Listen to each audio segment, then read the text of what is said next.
தலைவா நீங்க எழுதி வச்சு கேட்கிற கேள்வி பார்க்காதீங்க. ஒரு நிமிஷம் செல்போன்ல எடிட்டர் அங்க அனுப்பிச்சிட்டு இருக்கான். இந்த டிராமால எங்கிட்ட பண்ணாதீங்க. புள்ளி விவரமா ஸ்டாட்டிஸ்டிக்ஸ் ரீல் பண்ணிட்டு இருக்கேன் கம்ப்யூட்டர் மாதிரி. இந்த டிராமா எங்கிட்ட வைக்காதீங்க. கேள்வி பதில் சொல்லியிருக்கேன். எதுக்காக நீங்க எழுதி வச்சு கேட்கறீங்க? எதுக்காக எழுதி வச்சு கேட்கறீங்க? நீங்க சம்பந்தமே ஒரு நிமிஷம். முதல் கேள்வி, மூணாவது கேள்வி எடிட்டர் அனுப்புறான் வாட்ஸ்அப்ல. அதை பார்த்து கேட்கறீங்க.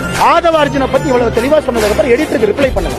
எடிட்டருக்கு ரிப்ளை பண்ணுங்க. அண்ணே ஆதவ அர்ஜுன் யாரையோ பேச சொல்றாருன்னு தயவு செஞ்சு கேட்க போடுங்க. ரிப்ளை போடுங்க எடிட்டருக்கு. நீங்க கேட்க எடிட்டர் வாட்ஸ்அப்ல கொஸ்டின் அனுப்பிட்டே இருக்காங்க லைவா பார்த்து. நீங்க கேட்க ஒரு நிமிஷம்.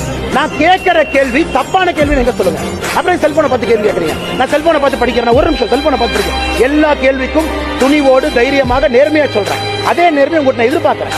ஆதவ அர்ஜுன் லாட்டரி மாட்டின் மருமகன், பிசிகேல இருக்காரு, முக ஸ்டாலின் இருக்க சம்பந்தம் எல்லாம் சொல்லிட்டேன்.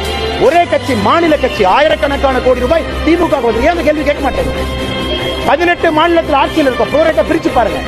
18 மாநிலத்தில் ஆட்சியில் இருக்கக்கூடிய பாரதிய ஜனதா கட்சி சராசரியாக திமுகவுக்கு வந்திருக்கக்கூடிய பணத்துல பாதி வந்திருக்கு. திமுக போய் பேருங்க. கும்மிடி குண்டிக்குள்ள கட்சி நடத்தக்கூடிய திமுக இவ்வளவு பணம் போய் கேட்கணும்.